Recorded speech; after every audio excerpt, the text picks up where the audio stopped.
ഒരാഴ്ചയായി കൊച്ചിയിൽ നടി ആക്രമിക്കപ്പെട്ട കേസിൽ ആലുവ സബ് ജയിലിൽ അഴിയെണ്ണി കിടക്കുകയാണ് ജനപ്രിയ നായകൻ ദിലീപ്.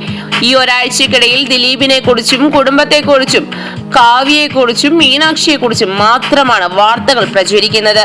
ദിലീപ് അറസ്റ്റിലായതോടെ പ്രേക്ഷകരിൽ പലരുടെയും അഭിപ്രായം ദിലീപിന് മഞ്ജുവിന്റെ ശാപം കിട്ടിയതെന്നായിരുന്നു. എന്നാൽ മഞ്ജുവാണ് ദിലീപിനെ കുടുക്കിയതെന്നും ചിലർ അഭിപ്രായപ്പെടുന്നുണ്ട്. കാവ്യയും ദിലീപും വിവാഹിതരായതോടെ കൂടുതൽ ജനങ്ങളും മഞ്ജുവിനൊപ്പമാണ് കൂടിയത്.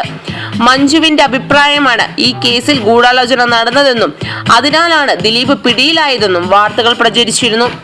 എന്തൊക്കെ പ്രചരിച്ചാലും വെറും സംശയത്തിന്റെ പുറത്ത് പോലീസ് ഇങ്ങനെയൊരു സാഹസികത കാണിക്കില്ലല്ലോ. ഇപ്പോൾ ഏവരെയും ഞെട്ടിക്കുന്ന ഒരു വാർത്തയാണ് പ്രചരിച്ചുകൊണ്ടിരിക്കുന്നത്. അത് മറ്റൊന്നുമല്ല, വാർത്ത ഇങ്ങനെയാണ്: ദിലീപ് മഞ്ജുവിന് ജയിലിൽ നിന്നൊരു സന്ദേശം അയച്ചിരിക്കുന്നു. തന്നെ ഉപദ്രവിക്കരുതെന്നും ദയവ് ചെയ്ത് തന്നെ വെറുതെ വിടണമെന്നുമായിരുന്നത്രേ ആ സന്ദേശം. മഞ്ജുവാണ് ഇതിന് പിന്നിലെന്ന് ദിലീപ് കരുതുന്നുണ്ടാകുമോ? ഈ വാർത്ത അത്ര വിശ്വസനീയമല്ല. വെറും ഗോസിപ്പായി തള്ളിക്കളയാനാകുന്ന ഒരു വാർത്തയായി നമുക്ക് പരിഗണിക്കാൻ പറ്റൂ.